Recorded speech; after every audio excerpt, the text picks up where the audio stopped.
আপুনি ৩৫ বছৰ হোৱাৰ পূৰ্বেই এই ৫টা কথা জানি লোৱাটো অতি প্ৰয়োজন। বেছিভাগ মানুহেই ক'ব গ'লে 90% মানুহেই এই ৫টা কথা ইগনোৰ কৰি চলিব বিচাৰে আৰু জীৱনত কেতিয়াও সফল হ'ব নোৱাৰে। নাম্বাৰ 1 সেলফ ডিসিপ্লিন বা সেলফ কন্ট্ৰোল অৰ্থাৎ আত্ম অনুশাসন। নিজৰ মাজত সেলফ কন্ট্ৰোল বা সেলফ ডিসিপ্লিনৰ অৰ্থ হ'ল এজন ব্যক্তিয়ে সেইটো কেতিয়াও নাভাবে যে তেওঁৰ লগত কিমান সমস্যা আছে বা তেওঁ আনৰ লগতো নিজক তুলনা নকৰে। তেওঁ সেইটোৱেই কৰিব যিটো তেওঁ শুদ্ধ বুলি ভাবে। এইটো এনেকুৱা এটা গুণ যাৰ সহায়ত আপুনি প্ৰয়োজনীয় কামসমূহক পিছলৈ কৰিম বুলি থোৱা অভ্যাসটোক এৰিব পাৰিব আৰু আপোনাৰ বেয়া অভ্যাসসমূহক দূৰ কৰি নিজৰ লক্ষ্যসমূহ পূৰণ কৰিব পাৰিব। যিবিলাক মানুহে নিজৰ আত্ম অনুশাসন মানি চলিব পাৰে তেওঁলোক সাধাৰণতে পঢ়া শুনাত চোকা, বুদ্ধিয়ক হয় আৰু নিজৰ সম্পৰ্ক মধুৰ কৰি তুলিব পাৰে। সাধাৰণতে আমাৰ আত্ম অনুশাসনৰ মাজত যিবোৰ বস্তুই বাধা দিয়ে সেইবোৰ হৈছে আমাৰ ইচ্ছা, লোভ বা ডিজায়াৰসমূহ, যিয়ে আমাক বৰ্তমান সময়ত এনজয় কৰিবলৈ শিকায় আৰু নিজৰ প্ৰয়োজনীয় কামসমূহক পাহৰাই পেলায়। সাইকোলজি অনুসৰি আত্ম অনুশাসনক এক মেণ্টেল প্ৰচেছ হিচাপে লোৱা হয় যিয়ে আমাৰ আচৰণসমূহক কিবা এটা নিৰ্দিষ্ট লক্ষ্যক পাবলৈ সূচায়। আমি আমাৰ আত্ম অনুশাসনক দেহৰ মাংসপেশী বুলি ভাবিব লাগে, যাক সদায় ব্যৱহাৰ কৰিলেহে সুস্থ হৈ থাকে। এনেকৈ যেতিয়া দীৰ্ঘদিন ধৰি যেতিয়া আত্ম অনুশাসন মানি চলিব তেতিয়া ই এক অভ্যাসত পৰিণত হ'ব আৰু আপোনাৰ জীৱনত ডিসিপ্লিন আহিবলৈ ধৰিব। কথাটো হ'ল আমি সেলফ কন্ট্ৰোল ক'ৰ পৰা আৰম্ভ কৰিম? তেনেহলে প্ৰথমে এইটো বুজি লওক যে আপোনাৰ যিয়েই বাধা নাথাকক কিয় বা আপুনি যিমান এলেহুৱাই নহওক কিয় নাইবা মনৰ চিন্তাসমূহক দূৰ কৰিবলৈ যদি কিবা বেয়া অভ্যাসো কৰি তুলিছে বা মিঠা বস্তু খাই খাদ্য অভ্যাস বেয়া কৰি লৈছে তেন্তে ইয়াৰ কাৰণে সেইবোৰ বস্তু জগৰীয়া নহয় যিয়ে আপোনাক লোভ দিয়ে বা আপোনাৰ আত্ম অনুশাসন ভংগ কৰে। ইয়াৰ বাবে জগৰীয়া আপুনি নিজেই, ইয়াৰ বাবে জগৰীয়া আপোনাৰ মন। গতিকে যেতিয়ালৈকে আপুনি আপোনাৰ মনক কন্ট্ৰোল কৰিব নোৱাৰে তেতিয়ালৈকে আপুনি আপোনাৰ আত্ম অনুশাসনকো কন্ট্ৰোল কৰিব নোৱাৰে। নাম্বাৰ 2 ফাইনেন্সিয়েল লিটাৰেসি বা বিত্তীয় সাক্ষৰতা। এইটো এনেকুৱা এটা স্কিল যিটো শিকিলে আপুনি আপোনাৰ টকা পইচা বা আৰ্থিক অৱস্থাক অধিক মজবুত কৰি তুলিব পাৰে। বন্ধুসকল, আমাৰ মাজৰ 90% লোকে কেৱল টকা ইনকাম কৰাৰ কথা ভাবে, কিন্তু টকাৰে যে টকা বৃদ্ধি কৰিব পাৰি তাৰ বিষয়ে আমি একেবাৰেই নাজানো। আমি আমাৰ উপাৰ্জনৰ ধনখিনি কেৱল জমা কৰো ঘৰত অথবা সেভিং একাউণ্টত ৰাখি, কিন্তু সেই টকাখিনি আমি কোনো কামত নখটুৱাও। যদি আপুনি জমা কৰা ধনখিনি কামত খটুৱাবলৈ শিকে তেন্তে সেই টকাখিনিয়ে আপোনাৰ বাবে কাম কৰিবলৈ ধৰিব আৰু অধিক ইনকাম দিবলৈ ধৰিব। বিত্তীয় শিক্ষাৰ জৰিয়তে আপুনি কৰা কামসমূহৰ বাজেট, ৰেহাই আৰু বিনিয়োগ অৰ্থাৎ ইনভেষ্টমেণ্টৰ বিষয়ে জানিব পাৰে। এটি সৰু উদাহৰণ লওক। ভগৱানে আমাক সকলোকে এদিনত কেৱল 24 ঘণ্টাকৈ দিছে, য'ত এজন সাধাৰণ ব্যক্তিয়ে 8 ঘণ্টাৰ কাৰণে কাম কৰে বা চাকৰি কৰে, যাৰ বিনিময়ত তেওঁ অলপ টকা দৰমহা হিচাপে লাভ কৰে। কিন্তু এজন ব্যৱসায় কৰা ব্যক্তিয়ে এই 8 ঘণ্টাত তেওঁ কাম কৰাৰ লগতে নিজৰ টকাখিনিকো কামত লগায়।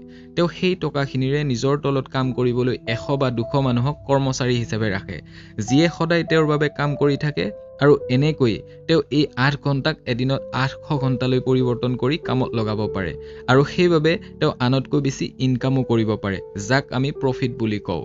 ফাইনেন্সিয়েল লিটাৰেচিয়ে আমাক টকা পইচাৰ সঠিক ব্যৱহাৰৰ বিষয়ে শিকায়। কোনটো কামত কিমান টকা খৰচ কৰিব লাগে, বাজেট কেনেকৈ কৰিব লাগে, সেভিং কেনেকৈ কৰিব লাগে, ইনভেষ্টমেণ্ট কেনেকৈ কৰিব লাগে আদি সকলোবোৰ কথা ফাইনেন্সিয়েল লিটাৰেচিৰ সহায়ত জানিব পাৰি। পৃথিৱীৰ যিমানবোৰ ধনী ব্যক্তি আছে, সফল ব্যক্তি আছে, তেওঁলোকে স্কুলীয়া শিক্ষাতকৈ বিত্তীয় শিক্ষা অৰ্থাৎ ফাইনেন্সিয়েল লিটাৰেচিকহে অধিক গুৰুত্ব দিয়ে। কাৰণ তেওঁলোকে এইটো ভালকৈ উপলব্ধি কৰে যে জীৱনত সফল হ'বলৈ কেৱল স্কুলীয়া শিক্ষাই যথেষ্ট নহয়। যদি ফাইনেন্সিয়েল লিটাৰেচি নাথাকে তেন্তে শিক্ষিত ব্যক্তি হ'লেও কেতিয়াও ধনী হ'ব নোৱাৰে যদিহে বিত্তীয় শিক্ষা নাথাকে। নাম্বাৰ 3 কমিউনিকেশ্যন স্কিল অৰ্থাৎ যোগাযোগৰ দক্ষতা। নিজৰ চিন্তাধাৰাসমূহক কথাৰ জৰিয়তে আমি সকলোৱে আনৰ আগত প্ৰকাশ কৰোঁ, কিন্তু কিছুমান লোকৰ কথা কোৱাৰ দক্ষতা ইমান সুন্দৰ যে তেওঁলোকে সকলো কামতে ইয়াৰ জৰিয়তে সফল হ'ব পাৰে। এই কথা কোৱাৰ দক্ষতা যদি আপোনাৰ কামৰ সৈতে ইমপ্ৰুভ কৰিব পাৰে তেন্তে অতি সোনকালে আপুনিও ভাইৰেল হ'ব পাৰিব। কিন্তু যদি অতি পৰিশ্ৰম আৰু সিনচিয়াৰ হোৱাৰ পাছতো যদি আপোনাৰ কথা কোৱা দক্ষতা অৰ্থাৎ কমিউনিকেশ্যন স্কিল যদি দুৰ্বল হয় তেন্তে ই আপোনাৰ আৰু সফলতাৰ মাজত বাধা হৈ পৰিব পাৰে। বহুতো লোকে সাধাৰণতে মানুহৰ মাজত কথা ক'বলৈ ভয় কৰে, সংকোচ কৰে, লাজ কৰে।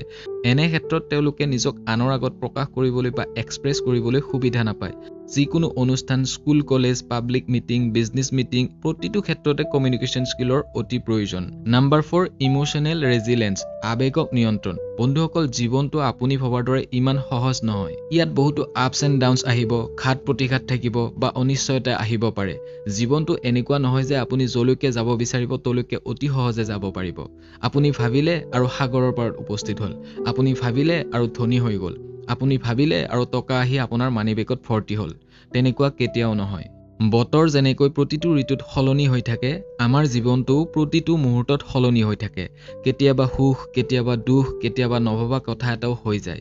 কেতিয়াবা বহু কষ্ট ভোগ কৰিব লাগে যদি কেতিয়াবা বহু চিন্তা বা সমস্যা আহিব পাৰে। তেতিয়া আমি কি কৰোঁ?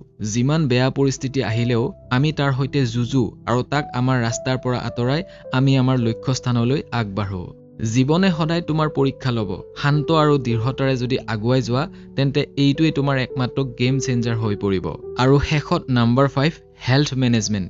টকা পইচাক যেনেকৈ আমি মেনেজ কৰিবলৈ শিকিব লাগে তেনেকৈয়ে আমি আমাৰ হেল্থকো মেনেজ কৰিবলৈ শিকিব লাগে।